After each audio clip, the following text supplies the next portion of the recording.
Hello my dear student, welcome back to Aryan classes. Aryan ક્લાસીસમાં મારા દરેક વાલા વિદ્યાર્થીઓનું હાર્દિક સ્વાગત કરું છું. ચાલો, દરેક મારા એવા વાલા વિદ્યાર્થીઓને જય શ્રી રામ, જય શ્રી રામ. આજના વિડીયોની અંદર મારા દરેક વાલા વિદ્યાર્થીઓ જે ધોરણ 11 આર્ટ્સમાં ભણી રહ્યા છે અને હવે આપણી જે વાર્ષિક એક્ઝામ એટલે કે વાર્ષિક પરીક્ષા 2026 જે હવે તમારી સ્ટાર્ટ થવાની છે, એના માટે આજે આપણે તત્વજ્ઞાન વિષયનું આજે મોસ્ટ આઈએમપી પેપર સોલ્યુશન આપણે આ વિડીયોની અંદર કરવાના છીએ. ખાસ તમને જણાવી દઉં કે આ જે પેપર છે એનું જે સોલ્યુશન તમને કરાવું છું, એકવાર આટલું પેપર સોલ્યુશન કરી લેજો. આ પેપરમાંથી તમને વિભાગ એ અને વિભાગ બી માંથી ક્યાંક ને ક્યાંક બેઠા પ્રશ્નો જોવા મળી શકે છે. મેં આ વિડીયોની અંદર વિભાગ એ નું ફૂલ સોલ્યુશન, બી નું અને સી ના ફૂલ સોલ્યુશન સાથેનો આ વિડીયો છે. એટલા માટે વિડીયો લોંગ થાય તો જરા વિડીયોની અંદર બન્યા રહેજો. એક પ્રશ્નને સરસ મજાનો સમજાવવાની કોશિશ કરી છે. તત્વજ્ઞાન એ એટલો ઈઝી વિષય છે, એટલો મસ્ત વિષય છે કે એમાં તમે ધારો તો 80 માંથી 80 માર્ક લાવી શકો છો. જે વિદ્યાર્થીઓ ધોરણ 12 આર્ટ્સમાં મારી જોડે ભણે છે એમને તત્વજ્ઞાનમાં 100 માંથી 100 માર્ક આવેલા છે બોર્ડની એક્ઝામમાં. તો તમારા માટે રમકડા જેવો વિષય છે, રમકડાની જેમ મેં ભણાવેલો છે. વિડીયોના અંત સુધી બન્યા રહેજો. જેટલા પણ પ્રશ્નો કહું છું કે આ મોસ્ટ આઈએમપી છે તે તમારે ખાસ કરી લેવાના છે. વધારે ને વધારે પેપર સોલ્યુશન કરવાથી તમે બેસ્ટ રિઝલ્ટ લાવી શકો છો. ચાલો, વધારે વાત નથી કરવી, શરૂઆત કરી છે ફટાફટ આપણે પેપર સોલ્યુશનની અંદર. ચાલો આગળ વધીએ છીએ વિભાગ એ ઉપર. ચાલો, આપણા તત્વજ્ઞાન વિષયની અંદર આપણો વિભાગ એ પહેલા પૂછાય છે. તો વિભાગ એ ની અંદર 16 MCQ પૂછાય છે. કેટલા? 16 MCQ. અને તમે જો આપણા 10 ચેપ્ટર છે અને 10 ચેપ્ટરની સારી રીતે તૈયારી કરી લો તો તમે 16 માંથી 16 ગુણ લાવી શકો છો.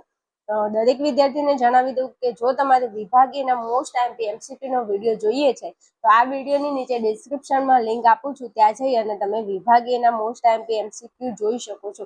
હા, પણ એના પહેલા આટલું પેપર સોલ્યુશન કરી લેજો અને પછી તમે એ વિડીયો જોવા માટે જજો. ઓકે, ચાલો શરૂઆત કરું છું. પ્રશ્ન નંબર આપણો 1 છે. ચાલો, દલીલમાં ફલિત વિધાનની સંખ્યા કેટલી હોય છે? તો દલીલમાં ફલિત વિધાનની સંખ્યા 1 હોય છે. દલીલની અંદર આધાર વિધાનો 1 કે તેથી વધારે હોય છે, પણ ફલિત વિધાનની સંખ્યા 1 જ હોય છે. તો યાદ રાખજો, જવાબ આવશે 1. અને મોસ્ટ આઈએમપી MCQ છે. મારા ગળાના હમસે મારા વાલા મારા કલેજા.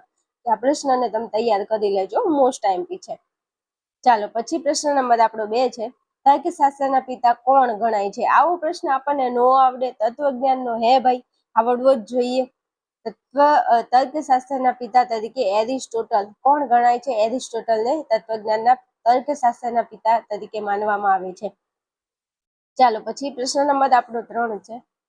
નિરુપાધિક વિધાનના ઉદ્દેશ્ય પદ અને વિધેય પદને સાંકળનારને શું કહે છે? મસ્ત પ્રશ્ન છે કે નિરુપાધિક વિધાનનું ઉદ્દેશ્ય પદ હોય અને વિધેય પદ હોય તો એને સાંકળનારને શું કહેવાય? તો એને સંયોજક કહે છે. ચાલો, પછી પ્રશ્ન નંબર આપણો 4 છે. માન્ય રૂપોવાળા નિરુપાધિક વિધાનની રજૂઆતનો સાચો ક્રમ જણાવો. આપણું નિરુપાધિક જે વિધાન હોય એમાં સાચો ક્રમ કીધો છે. મસ્ત પ્રશ્ન છે, થોડું ધ્યાન આપજો. જો ભાઈ, પહેલા તો આપણને એ ખબર હોવી જોઈએ કે આગળ હોય છે સર્વ હોય અથવા તો કોઈ પણ હોય અથવા તો કેટલાક હોય, આવા ઈયત્તા હોય. આ સર્વ, કોઈ પણ, કેટલાક જે હોય ને આગળ વિધાનની આગળ, તો એને આપણે ઈયત્તા કહીએ છીએ. પછી વચ્ચે 2 પદો હોય તો એક ઉદ્દેશ્ય પદ હોય અને બીજું વિધેય પદ હોય, અને પછી છેલ્લે છે કાં તો નથી આવે છે. આ શબ્દ આવે છે કે સર્વ બાળકો હોશિયાર છે, તો સર્વ બાળકો હોશિયાર છે તો સર્વ એને ઈયત્તા કહેવાય. પછી પહેલું પદ હોય એને ઉદ્દેશ્ય પદ કહેવાય, બીજું પદ હોય એને વિધેય પદ કહેવાય, અને છેલ્લે છે કાં તો નથી હોય તો એને આપણે કહીશું સંયોજક. તો આપણું નિરુપાધિક જે વિધાન છે, તો નિરુપાધિક વિધાનનો સાચો ક્રમ કયો છે? તો જવાબ હશે ઓપ્શન નંબર સી. પહેલા ઈયત્તા હોય, ઉદ્દેશ્ય પદ પહેલા હોય, વિધેય પદ પછી હોય ને છેલ્લે હોય સંયોજક. આવું તો તમને યાદ રહી જાય.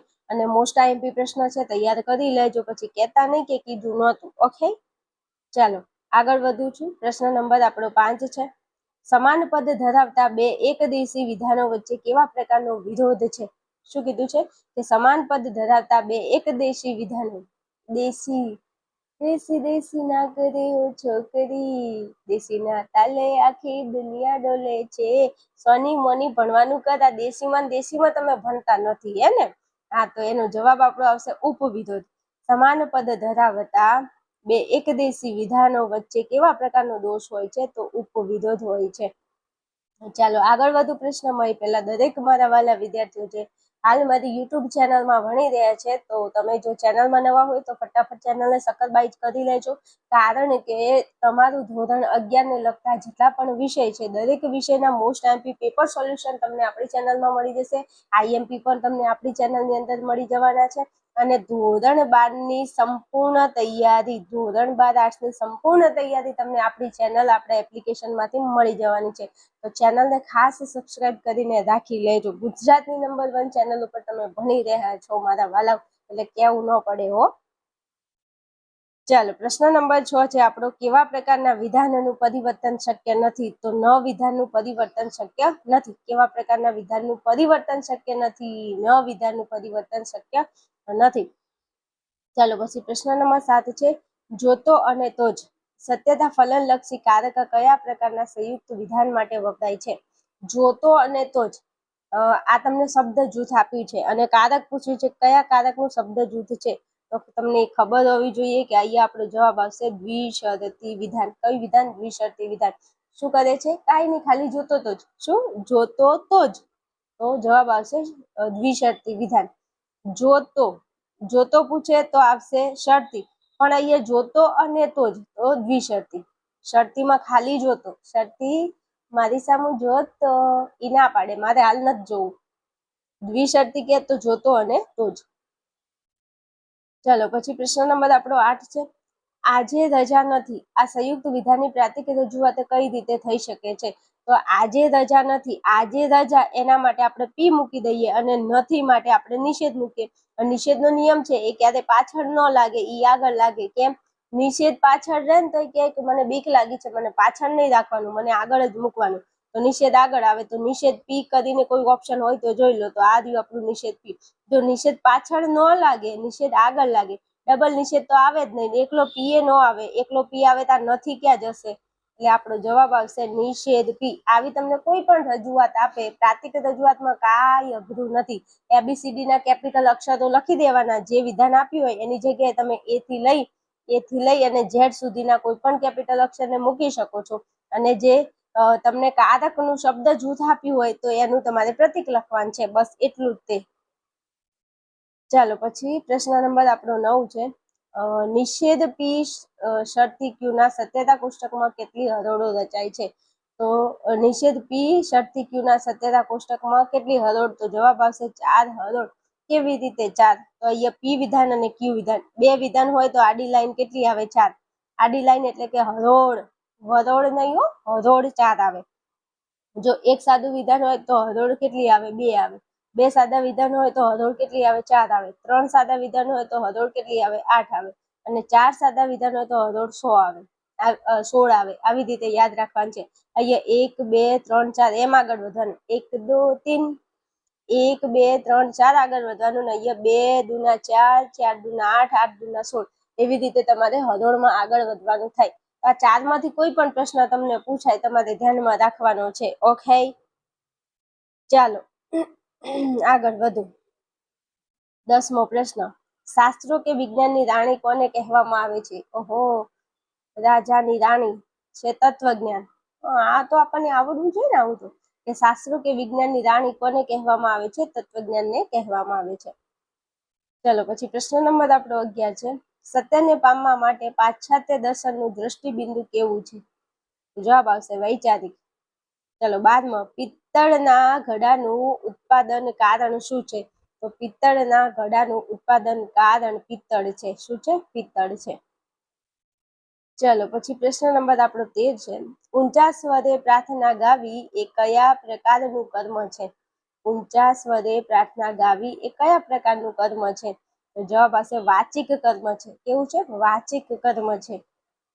ચલો, પ્રશ્ન નંબર આપણો 14 છે, કયું શરીર પરિવર્તનશીલ અને નાશવંત છે?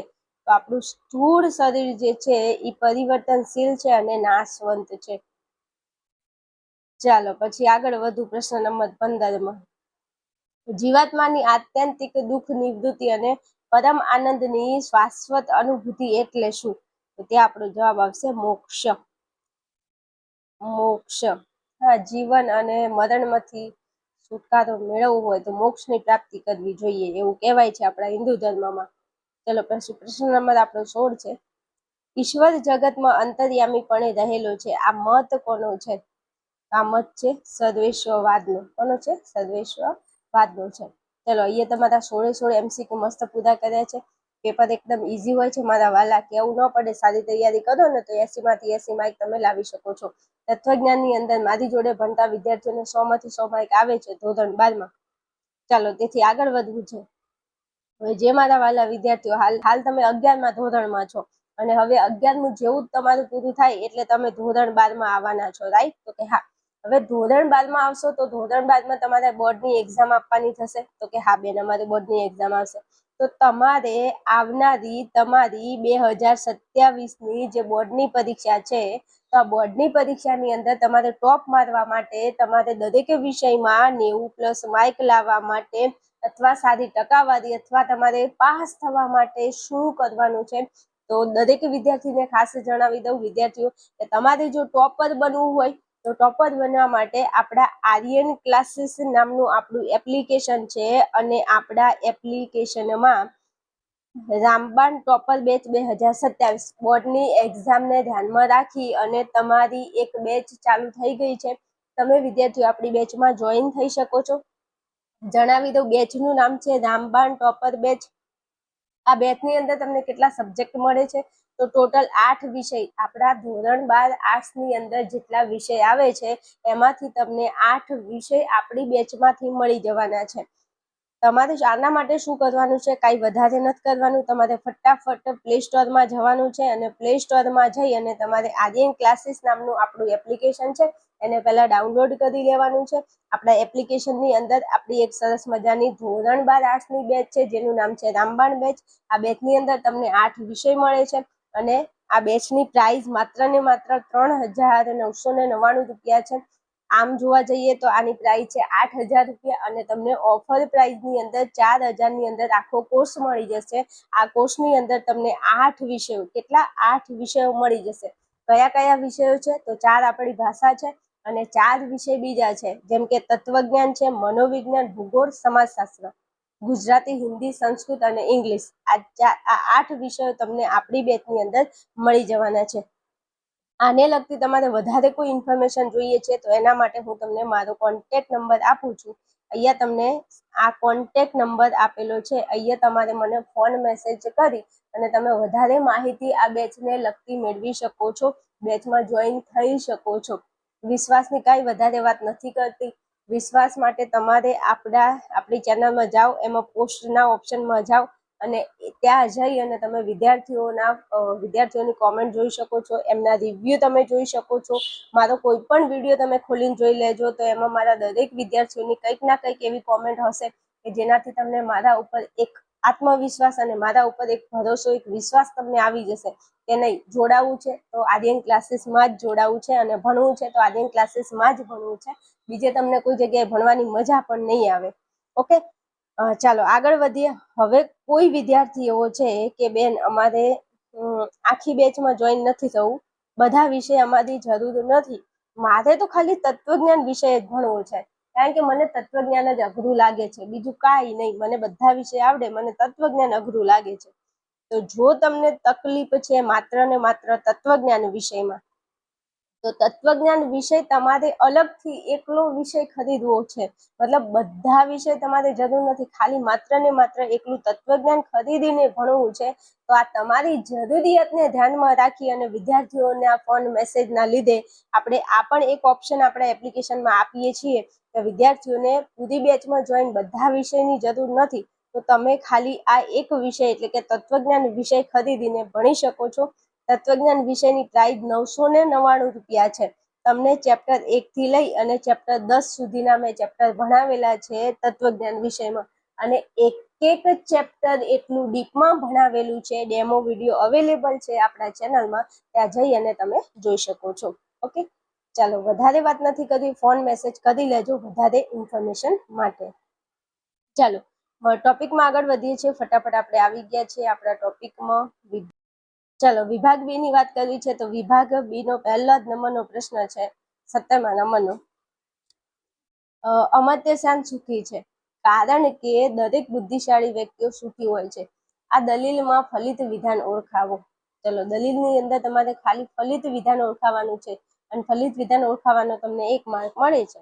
તો અમર્ત્ય સેન સુખી છે, આ ફલિત વિધાન છે, તો તમારે લખવાનું ફલિત વિધાન કરીને લખવાનું અને પછી લખી નાખો કે અમર્ત્ય સેન સુખી છે. હવે બેન તમને કેવી રીતે ખબર પડી કે અમર્ત્ય સેન સુખી છે ઈ ફલિત વિધાન છે? તો મારા વાલા, મારા કલેજા, અહીંયા જુઓ, અહીંયા કારણ કે આપેલું છે. આ કારણ કે પછી જે વિધાન હોય ને બેટા ઈ આધાર વિધાન હોય. હવે આ આધાર વિધાન છે તો વધુ એક જ વિધાન અમર્ત્ય સેન સુખી છે, તો આ આપણું ફલિત વિધાન બની જાય. અને અહીંયા આપણને ફલિત વિધાન જ પૂછ્યું છે, આધાર વિધાન પૂછ્યું નથી, તો આધાર વિધાન લખવાની જરૂર નથી. ઓકે, ચાલો આગળ વધુ ફટાફટ. પ્રશ્ન નંબર 18, નિરુપાધિક વિધાન જેને લગતું હોય તેને શું કહે છે? તો નિરુપાધિક વિધાન જેને લગતું હોય તેને ઉદ્દેશ્ય પદ કહે છે. શું કહેવાય? ઉદ્દેશ્ય પદ કહે છે. ઉદ્દેશ્ય પદ કહે છે. ચલો પ્રશ્ન નંબર 19 છે, એક જ વિધાનને લાગુ પડતા કારકને શું કહે છે? તો એક જ વિધાનને લાગુ પડતું કારક હોય એને એકમુખી કારક કહેવાય. કેવું? એકમુખી કારક કહેવાય. જે એક જ વિધાનને લાગુ પડે એને એકમુખી કારક કહેવાય. અને બે વિધાનોને લાગુ પડે, બે કે તેથી વધારે વિધાનોને લાગુ પડે એને કહેવાય દ્વિમુખી કારક. ચાલો પછી પ્રશ્ન નંબર આપણો 20 છે, નિષેધ પી વિકલ્પ નિષેધ ક્યુ. વિધાનમાં સત્યતા કોષ્ટકમાં કેટલા આદ્ય સ્તંભો હોય છે?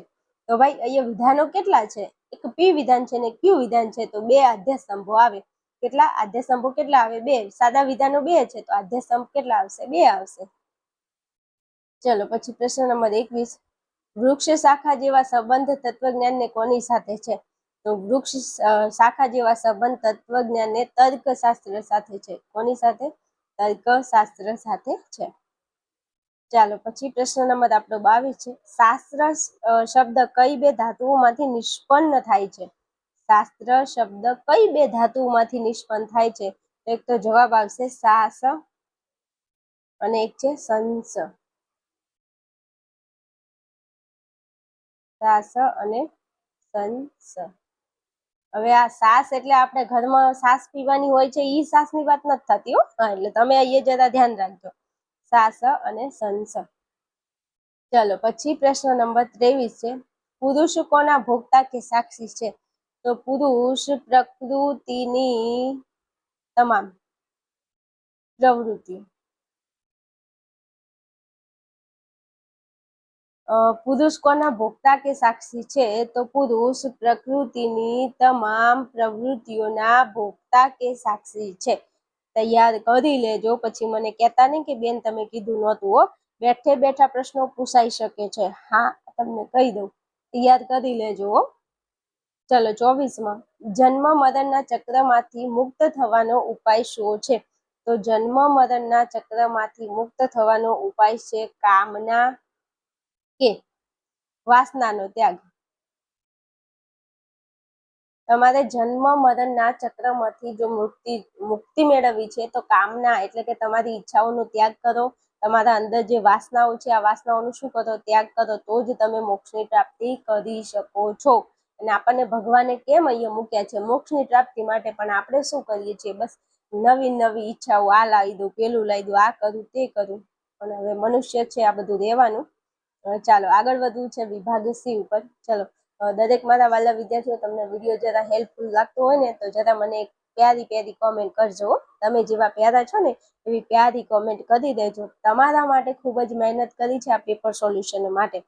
તમને વિભાગ એ, બી અને સી નું સોલ્યુશન, ABC નું સોલ્યુશન સાથેનો વિડીયો છે, એટલે વિડીયો થોડો લોંગ થશે.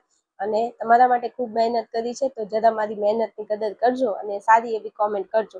કારણ કે ધોરણ 12માં તમારે મારી જોડે જ ભણવાનું છે, એટલા માટે. સમજ્યા? હાલો, વિભાગ સી તમારો 20 ગુણનો છે અને પ્રત્યેકના તમને 2 ગુણ મળે છે. ચાલો જોઈ લઈએ. 20માંથી 20 ગુણ આવે હો. સારી એવી તૈયારી કરો ને તો 20માંથી 20 ગુણ તમારા આવે. ચાલો પ્રશ્ન નંબર આપણો 25 છે, નીચે આપેલ દલીલનું રૂપ જણાવી તેનું પ્રામાણ્ય લખો. હવે દલીલનું પહેલા રૂપ તમારે લખવાનું છે, પછી એનું પ્રામાણ્ય નક્કી કરવાનું છે. તો કાંઈ વાંધો નહીં, કરી લઈએ. ચલો અહીંયા સર્વ તો એમના એમ રહે. અહીંયા સંતો છે, સંતો માટે આપણે એ મૂકીએ. વંદનીય છે તો એના માટે આપણે બી મૂકી દઈએ. ચલો ઋષિઓ છે તો ઋષિઓ માટે નવો શબ્દ છે તો સી મૂકી દઈએ. સંતો પહેલા આવી ગયું તો સંતો માટે એ મૂકે તો ફરી એ મૂકો. પછી ઋષિઓ તો ઋષિઓ ઉપર આવી ગયું છે, ઋષિઓ માટે સી મૂકે તો ફરી સી મૂકો. અને અહીંયા વંદનીય, વંદનીય માટે આપણે બી મૂક્યો તો ફરી પાછો તમે બી મૂકી દો. ઓકે, હવે તમે અહીંયા ધ્યાન આપો તો અહીંયા જો અહીંયા એ છે ને અહીંયા એ છે, આ બંને પદ છે એ ક્રોસમાં છે. જ્યારે બંને પદો ક્રોસમાં હોય તો દલીલ પ્રમાણભૂત બને. આ તમે ભણ્યા હોય તો તમને ખબર હોય, ના ખબર હોય તો હું સમજાવી દઉં. પ્રમાણભૂત દલીલ કેવી બનશે? પ્રમાણભૂત. કેમ? કારણ કે અહીંયા ક્રોસ છે. જો આ પદ અને આ પદ બંને ક્રોસમાં છે. હા, અહીંયા ઉપર નીચે હોત ને તો આ દલીલ અપ્રમાણભૂત કહેવાય, પણ અહીંયા ક્રોસમાં છે એટલે આ દલીલને આપણે કહીશું પ્રમાણભૂત. તો આપણે એની શું કરી? અહીંયા એનું આ રૂપ જણાવ્યું અને આ એનું પ્રમાણે લખ્યું કે આ દલીલ કેવી છે? પ્રમાણભૂત છે. તો આટલું કરો ને 2 માર્ક તમને મળી જાય છે. એટલે વધારે ને વધારે પેપર સોલ્યુશન કરજો એટલે તત્વજ્ઞાનમાં છોતરા પડી જશે. એક મેથડ આવડી જાય કે આ રીતે તમારે સોલ્વ કરવાનું છે. ચાલો પછી આગળ વધીએ. પ્રશ્ન નંબર આપણો 26 છે. નીચે આપેલા વિધાનના ઉદ્દેશ્ય પદ અને વિધેય પદ ઓળખાવો. તો અહીંયા તમારે ઉદ્દેશ્ય પદ અને વિધેય પદ ઓળખાવાનું છે. તમારા વાલા કેટલાક વિદ્યાર્થીઓ વિવેકી છે, તો વિદ્યાર્થી ઈ આપણું છે ઉદ્દેશ્ય પદ અને વિવેકી, આ જે વિવેકી છે ઈ આપણું વિધેય પદ છે. વિધેય પદ, વિદ્યાર્થીઓ એ ઉદ્દેશ્ય પદ છે અને વિવેકી ઈ આપણું વિધેય પદ છે. ઓકે, ચાલો પછી આગળ વધીએ. પ્રશ્ન નંબર 27. નીચે આપેલા નિરૂપાધિક વિધાનના પ્રકાર જણાવી પદોની વ્યાપ્તિ જણાવો. 27મો પ્રશ્ન. તો અહીંયા આપણું જે આ કેટલાક ચલચિત્રો જોવાલાયક નથી, તો આનું તમારે નિરૂપાધિક વિધાનનો પહેલા તો પ્રકાર જણાવવાનો છે. પદોની વ્યાપ્તિ, તો આનો પ્રકાર હું તમને કહી દઉં. આ 9 વિધાન છે. એકદેશી નિષેધવાચક વિધાન લખી દઉં છું. આનો પ્રકાર એકદેશી નિષેધવાચક વિધાન, બરોબર, જેનો પ્રકાર થશે 9 વિધાન. આમાં ઉદ્દેશ્ય પદ, ઉદ્દેશ્ય પદ કેવું છે? તો ઉદ્દેશ્ય પદ વ્યાપ્ત છે. અને વિધેય પદ એટલે કે જોવાલાયક વિધેય પદ કેવું છે? ઈ પણ વ્યાપ્ત છે. ધ્યાન રાખી લેજો. બોલું છું આનો પ્રકાર 9 પ્રકારનું છે. એકદેશી નિષેધવાચક વિધાન 9 પ્રકારનું આ વિધાન છે.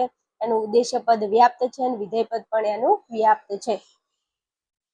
ચાલો પછી આગળ વધુ. પ્રશ્ન નંબર 28. નીચે આપેલા વિધાનનું પ્રતિવિધાન અને પરિવર્તન વિધાન લખો. તો સર્વ સૈનિકો દેશપ્રેમી વ્યક્તિઓ છે, તો એનું પ્રતિવિધાન હું બોલું છું, ધ્યાનમાં રાખજો. પ્રતિવિધાન, પ્રતિવિધાન બોલું છું, તમે લખી લેજો. કોઈ પણ સૈનિક અદેશપ્રેમી વ્યક્તિ નથી, એટલે ના પ્રકારનું એનું થશે વિધાન, પ્રતિવિધાન. આ જે વિધાન છે એનું પ્રતિવિધાન કેવું થશે? ના વિધાન થશે. તો ના વિધાનમાં તમે આ વિધાનનું કેવું વિધાન બનાવશો? તો લખવાનું અહીંયા સર્વ છે, સર્વની જગ્યાએ નામ આવે કોઈ પણ, તો કોઈ પણ સૈનિકો, અહીંયા દેશપ્રેમી, તમારે અદેશપ્રેમી, અહીંયા વ્યક્તિઓ, અહીંયા છે તો તમારે કરવાનું નથી. બસ આ એનું પ્રતિવિધાન. રેડી? ચલો પછી પરિવર્તન વિધાન. તો હવે પરિવર્તન વિધાન બોલું છું. પરિવર્તન, પરિવર્તન એ હ પ્રકારનું થાય. તો કેટલીક, અહીંયા જોજો, સર્વ સૈનિકો દેશપ્રેમી વ્યક્તિઓ છે, એમાં તમારે પરિવર્તનમાં લખવાનું છે કેટલીક દેશપ્રેમી વ્યક્તિઓ સૈનિકો છે. કારણ કે હ વિધાન થાય ને આનું પરિવર્તન શું થાય? હ વિધાન થાય. હ વિધાનમાં કેટલાક છે એવું આવે અને વચ્ચેનું વિધાન આની અંદરથી જોઈને લખવાનું છે તમારે. ઓકે, ચાલો આગળ વધુ. પ્રશ્ન નંબર આપણો 29 છે. અનુમાનની વ્યાખ્યા આપી તેના પ્રકારોના નામ જણાવો. અનુમાન એટલે, વ્યાખ્યા બોલું છું, ધ્યાનમાં રાખજો. અનુમાન એટલે એક વિચારને આધારે તેની સાથે તાર્કિક રીતે સંકળાયેલા બીજા વિચાર તરફ જવાની માનસિક પ્રક્રિયા, જેને આપણે કહીશું અનુમાનની વ્યાખ્યા. અને અનુમાનના પ્રકારો 2 છે. કયા કયા? એક છે નિગમનલક્ષી અનુમાન, નિગમનલક્ષી અનુમાન, અને બીજું છે વ્યક્તિલક્ષી અનુમાન. કયું? વ્યક્તિલક્ષી. અનુમાનની વ્યાખ્યા પહેલા આપવાની છે, તેના પ્રકારો નિગમનલક્ષી અને વ્યક્તિલક્ષી. આ મોસ્ટ આઈએમપી ક્વેશ્ચન છે, ફરીથી પૂછાઈ શકે છે. પછી મને કહેતા નહીં કે બેન તમે કીધું નહોતું. ઓકે, ચાલો પછી આગળ વધુ. પ્રશ્ન નંબર આપણો 30 છે. શું કીધું છે? શરતીનું સત્યતા કોષ્ટક રચો. શરતીનું સત્યતા કોષ્ટક રચવાનું છે. તો પી લખી દો, ક્યુ લખી દો, પછી પી શરતીને ક્યુ. અહીંયા તમે આ રીતના સરસ મજાનું કોષ્ટક બનાવી લ્યો. મસ્ત છે, કાંઈ અઘરું નથી. પછી અહીંયા 2 વિધાન છે, તો આડી લાઈનો 4 બનાવવાની. તો 1 2 આ 3 અને આ 4, 4 લાઈનો બનાવી. તો કે આ બનાવી. હવે TF ની ગોઠવણી કરો. તો પહેલું વિધાન હોય એમાં 2 T આવે, પછી 2 F આવે, પછી બીજા વિધાનમાં એક વખત ટી, એક વખત એફ, એક વખત ટી, એક વખત એફ. હવે અહીંયા તમારે કેવી રીતે ટીએફ ની ગોઠવણી કરવાની? તો અહીંયા તમારે આ શરતી વિધાન છે ને એનો સત્યતા મૂલ્યનો નિયમ લગાડવાનો છે. તો એનો સત્યતા મૂલ્યનો નિયમ શું થાય? તો કે ટી એફ હોય એની સામે એફ લખવાનો અને બાકી બધે ટી લખવાનું. હવે ટી એફ ક્યાં તમને જોવા મળે છે? તમે જુઓ તો જો અહીંયા ટી છે, અહીંયા ટી એફ છે. ટી એફ ની સામે એફ લખો, બાકી બધે ટી લખી દો. તો ટી અને ટી. પૂરું. કાંઈ અઘરું નથી ભાઈ, એકદમ ઈઝી છે. 5 કારકોના સત્યતા કોષ્ટક તૈયાર કરી લેજો. 2 ગુણમાં તમને પૂછાય અને પૂછાય. પછી કહેતા નહીં કે કીધું નહોતું. ઓકે, ચાલો પછી આગળ વધું છું. પ્રશ્ન નંબર 31માં. પ્રશ્ન નંબર 31. નીચે આપેલા સંયુક્ત વિધાનનો પ્રકાર ઓળખાવી પ્રાતિક રજૂઆત કરો. તો અહીંયા કીધું છે જો કિહાન ભણશે તો અને તો જ સારી નોકરી મળશે. હવે અહીંયા કિહાન જો કીધું છે કિહાન ભણશે, તો કિહાન ભણશે એના માટે એ મૂકી દો. તો અને તો જ, તો આ દ્વિશર્તી વિધાનનું શબ્દ જૂથ છે. તો દ્વિશર્તી લખો, પ્રતીક દ્વિશર્તીનું. પછી સારી નોકરી મળશે એના માટે બી મૂકી દો. તો મૂકી દીધું. આ થઈ ગઈ પ્રાતિક રજૂઆત. એ દ્વિશર્તી બી, આ થઈ ગઈ એની પ્રાતિક રજૂઆત. સંકેતાવલી તમે કરી શકો છો. એમાં કિહાન ભણશે એના માટે એ મૂકો, સારી નોકરી મળશે એના માટે બી મૂકો. આ સંકેતાવલી કરી લેવાની. પછી લખો પ્રાતિક રજૂઆત. તો પ્રાતિક રજૂઆત મેં આ કરી દીધી. આને કહેવાય પ્રાતિક રજૂઆત. અને તમને કીધું છે કે વિધાનનો પ્રકાર ઓળખાવો. તો વિધાનનો પ્રકાર કયો થશે? તો એ દ્વિશર્તી છે. તો લખવાનું જટિલ દ્વિશર્તી વિધાન. શું લખશો?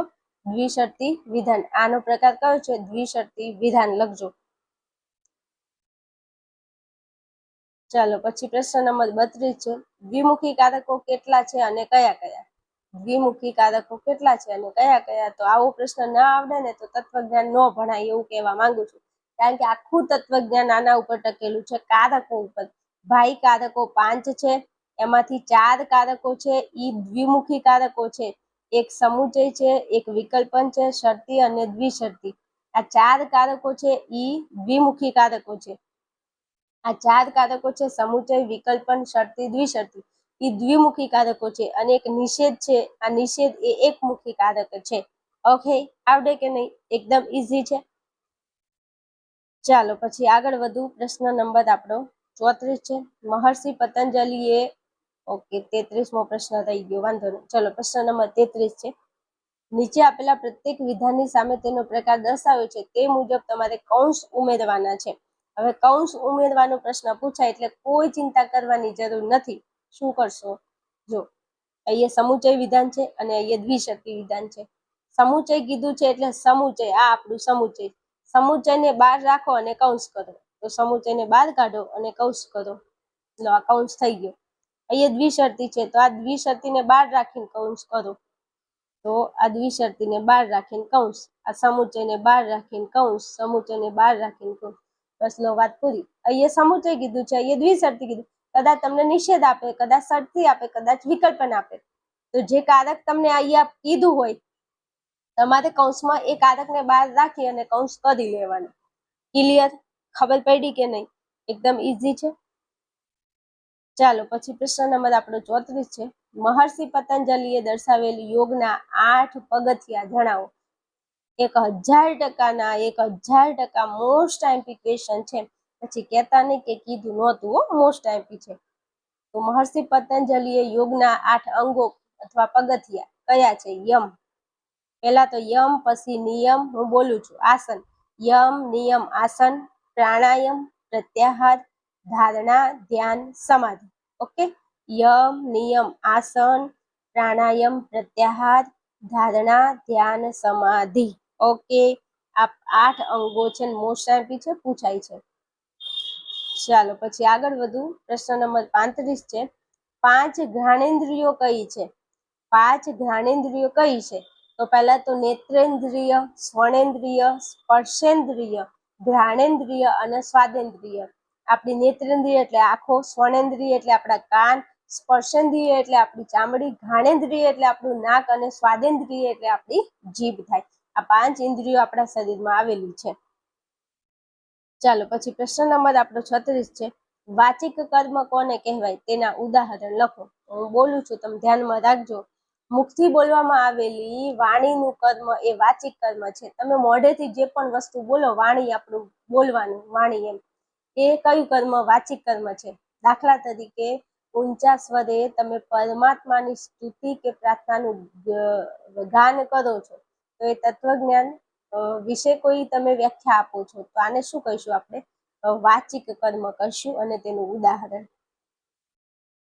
ચાલો પછી પ્રશ્ન નંબર આપણો 37 છે. અંતઃકરણ કેટલા છે? નામ લખો. તો અંતઃકરણ 4 છે. કયા કયા? મન છે, બુદ્ધિ છે, ચિત્ત છે. મન, બુદ્ધિ, ચિત્ત અને અહંકાર. અહંકાર. અંતઃકરણ કેટલા છે? 4 છે. તો મન છે, બુદ્ધિ છે, ચિત્ત છે અને અહંકાર છે. ચાલો પછી 38મો પ્રશ્ન. ઈશ્વરવાદ કયા બે વાદોનો સમન્વય છે? તો ઈશ્વરવાદ એક તો પર ઈશ્વરવાદ અને સર્વેશ્વરવાદ. ઈશ્વર કયા બે વાદોનો સમન્વય છે? તો પર ઈશ્વરવાદ અને સર્વેશ્વરવાદ. તૈયાર કરી લેજો, બેઠે બેઠા પ્રશ્નો પૂછાઈ શકે છે પેપરમાંથી.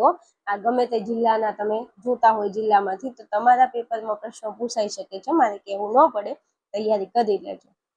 ચાલો આગળ વધીએ વિભાગ ડી ઉપર. વિભાગ ડી આપણો 21 ગુણમાં પૂછાય છે. ચલો પ્રશ્ન નંબર આપણો 39 છે. નીચે આપેલ પ્રત્યેક દલીલનું આધાર વિધાન અને ફલિત વિધાન ઓળખાવો. ભાઈ 3 ગુણ તમને મળે છે, ખાલી તમારે આધાર વિધાન અને ફલિત વિધાન ઓળખવાનું છે. તો કાંઈ નહીં, ચાલો ઓળખી લઈએ ક્યાં ના છે. ચલો 1 નંબરમાં તમને કીધું છે કે વિવેકને મત આપવાનો અધિકાર નથી, અને પછી નીચે છે કારણ કે એની ઉંમર ફક્ત 15 જ વર્ષની છે. તો આમાં ફલિત વિધાન કયું અને આધાર વિધાન કયું? તો મારા વાલા, જ્યારે કારણ કે, જોઈએ કારણ કે આપેલું છે, આ ઈયત્તાને તમારા બધા શબ્દો જે આવે છે એને ઓળખવાના છે. તો જ્યારે તમને વાક્યમાં કારણ કે આપે અને કારણ કે પછીનું જે વિધાન હોય એને આપણે કહીશું આધાર વિધાન. તો અહીંયા આપણો જવાબ આવે આ આધાર વિધાન છે. અને વિવેકને મત આપવાનો અધિકાર નથી, આ આપણું ફલિત વિધાન છે. તો મળી ગયા આપણને બે વિધાન. ઘણીવાર ફલિત વિધાનની આગળ તમને શબ્દ આપેલો હશે તો તમે એને ઓળખી શકો છો, અને ઘણીવાર તમને આધાર વિધાનની આગળ શબ્દ આપેલો હશે એને તમે ઓળખી શકો છો. એ કારણ કે આપેલું છે ને એના પછી જે વિધાન છે એને આપણે કહીશું આધાર વિધાન. હવે આધાર વિધાન મળી ગયું તો ફલિત વિધાન હવે વધ્યું એ ફલિત વિધાન જ હોય. આ તો ખબર પડે ને તમને આવી તો. ચાલો પછી આગળ બીજા નંબરમાં, આજે વરસાદ આવશે કેમ કે.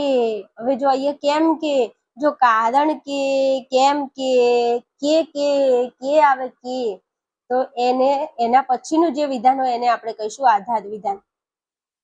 તો આ આપણું આધાર વિધાન છે, અને આજે વરસાદ આવશે એ આપણું ફલિત વિધાન છે. તો પહેલું વિધાન એ ફલિત વિધાન છે, અને બીજું વિધાન એ આધાર વિધાન છે. ચલો 3 ગુણ તમારા રોકડા થઈ જાય છે. આવી થોડા વિધાનો તમારે સોલ્વ કરી લેવાના છે. ચલો 3માં, સર્વ સુરવીર કુશળ યોદ્ધા છે. શિવાજી સુરવીર છે, આથી શિવાજી કુશળ યોદ્ધા છે. હવે સાંભળજો, અહીંયા આવ્યું આથી. આથી પછી આ નીચેનું જે વિધાન છે, આથી પછીનું જે વિધાન છે એને કહીશું આપણે ફલિત વિધાન. તો ફલિત વિધાન મળી ગયું. તો હવે ઉપરના બે, આ પહેલું અને આ બીજું, એ બંને આધાર વિધાન છે. અને આધાર વિધાનની સંખ્યા 1 કે તેથી વધુ હોય, અને ફલિત વિધાન હંમેશા એક જ હોય દલીલમાં. આવી તો આપણને ખબર હોવી જોઈએ. ના ખબર હોય તો મેં તમને જણાવી દીધું કે દલીલમાં આધાર વિધાન 1 કે તેથી વધુ હોય અને ફલિત વિધાન એક જ હોય છે. હવે જો તમને આથી શબ્દ આપે, માટે આપે, તેથી આપે, મોસ્ટ ઓફ આથી આપેલું છે, તેથી આપેલું હશે, માટે આપેલું છે, તો આવા શબ્દો પછી જે વિધાન આવે એને આપણે કહીશું ફલિત વિધાન. રેડી? ચાલો પછી આગળ વધું છું. હવે પ્રશ્ન નંબર 40 છે. નીચે આપેલ વિધાનનું આશ્રય વિરોધી, અંશ વિરોધી, ઉપવિરોધી, પૂર્ણ વિરોધી વિધાન લખો. તો આનું તમારે અંશ વિરોધી, ઉપવિરોધી, પૂર્ણ વિરોધી શોધી અને તૈયાર કરી લેવાનું છે. આની જગ્યાએ તમારી પરીક્ષામાં તમને કોઈ પણ વિધાન આપે તો તમે થોડું આને તૈયારી કરી લેજો. ચાલો પછી આગળ વધુ. પ્રશ્ન નંબર આપણો જો 40 પછી 41મો પ્રશ્ન છે ને, એમાં તમને ઉપર ફકરો આપેલો છે અને 3 પ્રશ્નો પૂછ્યા છે. ચાલો જોઈ લઈએ પ્રશ્નો શું કહે છે. તો એકમાં કીધું છે કે તાર્કિક કારકોને બીજા કયા નામે ઓળખવામાં આવે છે. તો અહીંયા આપેલું છે કે તાર્કિક, સંયોગી કે તાર્કિક કારકો. આ તાર્કિક કારકોને સંયોગી તરીકે ઓળખાય છે. તાર્કિક સંયોગી તરીકે ઓળખવામાં આવે છે. અને આ તો તમે ફકરો ના જુઓ ને તો તમે જાતે આના જવાબ આપી શકો છો, કારણ કે ભણવામાં આવે છે. તાર્કિક કારકોને બીજા કયા નામથી ઓળખવામાં આવે છે? તો તાર્કિક સંયોગીના નામથી ઓળખવામાં આવે છે. ક્લિયર? ચાલો પછી પ્રશ્ન નંબર આપણો 2 છે. તાર્કિક કારકો કોને કહે છે? વ્યાખ્યા લખવાની છે. અહીંયા આપેલું છે કે જે શબ્દ કે શબ્દ સમૂહના ઉપયોગના લીધે સાદા વિધાનમાંથી સંયુક્ત વિધાનની રચના થાય છે તેને કહીશું તાર્કિક કારકો. અહીંયા કીધું છે જો જે શબ્દ કે શબ્દ સમૂહના ઉપયોગના લીધે સાદા વિધાનમાંથી સંયુક્ત વિધાનની રચના થાય છે તો તેને કહીશું તાર્કિક કારકો. ઓકે, ચાલો પછી છેલ્લો પ્રશ્ન ત્રીજો કે તાર્કિક કારકો કેટલા છે? તો મારા વાલા અહીં કીધું છે જો તાર્કિક કારકો કુલ 5 છે. કેટલા છે? 5 છે. કયા કયા? એક સમુચ્ચય, વિકલ્પન, શરતી, દ્વિશરતી અને નિષેધ. 5 કારકો છે. ક્લિયર? ચાલો પછી આગળ વધવું છે. તો 42, 43, 44 આ બધા પ્રશ્નો તમે જાતે થોડા જોઈ લેજો, સ્ક્રીનશોટ લઈ લેજો અને થોડા ટેલી કરી લેજો. અને ન આવડે તો આપણે ધોરણ 12 આર્ટ્સની અંદર તત્વજ્ઞાન ભણાવેલું છે, એમાંથી તમને આ જવાબ મળી રહેશે. એકવાર જોઈ લેજો. ચલો પછી વિભાગીના ક્વેશ્ચન છે. વિભાગીના ક્વેશ્ચનનો સ્ક્રીનશોટ લઈ લો અને જરા આને સોલ્વ કરી લેજો. અને લાસ્ટમાં આપણો પ્રશ્ન નંબર આ તમારો 53 છે, એમાંથી તમને 5 પ્રશ્નો પૂછેલા છે, એનો જવાબ તમને આપી દઉં છું મારા વાલાઓ. જરા જોઈ લઈએ. ચાલો પ્રશ્ન નંબર 1 છે વૈદિક દર્શનો કેટલા છે અને કયા કયા છે? વૈદિક દર્શનો આ કોઠા ઉપરથી તમારે જવાબ શોધીને લખવાના છે. તો ચાલો આપણે જોઈ લઈએ ભાઈ. હવે કીધું છે વૈદિક દર્શનો કેટલા ને કયા કયા. તો અહીંયા જો અવૈદિક ને અહીંયા અવૈદિક, એટલે અહીંયા થોડી મિસ્ટેક થયેલી છે. અહીંયા વૈદિક આવશે, અહીંયા શું આવશે? વૈદિક, અને ઉપરના અવૈદિક છે. તો વૈદિક દર્શનો કેટલા? તો 1, 2, 3, 4, 5 ને 6. 6 છે વૈદિક દર્શનો. 6 છે. કયા કયા?